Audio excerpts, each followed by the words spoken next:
Why is your neighbor's house incredibly solid while your luxurious home seems so fragile? It turns out your neighbor secretly built a house with fired bricks and tiles. Determined to follow their example, you begin making bricks the traditional way. First, gather dried clay and slowly add a small amount of water. Knead, pound, and compress it repeatedly. This process is known as clay preparation. Next, prepare a brick mold by dusting its inner surface with fine dry sand to prevent the clay from sticking. Place the kneaded clay into the mold and press it firmly into shape. Remove the freshly molded brick and leave it in a cool, shaded place to air dry for 2 or 3 days. Once the bricks have dried, stack them inside a traditional earth kiln, placing a layer of coal between each layer of bricks. Leave small gaps between the stacks so air can circulate freely. Now the firing can begin. Start with a gentle fire to slowly preheat the bricks and remove any remaining moisture. Then gradually increase the heat until the kiln reaches temperatures of over 1000 degrees Celsius. At this stage, the iron compounds in the clay oxidize, forming ferric oxide, causing the bricks to glow a bright red.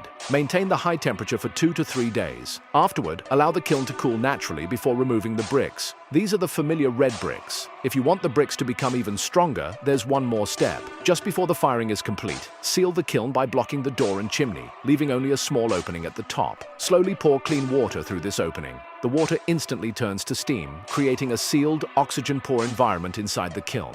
This reduces the oxidized iron compounds, changing the bricks from red to their classic bluish-gray color. Finally, let the kiln cool naturally for several more days. Open the kiln and congratulations, you've just created blue cricks.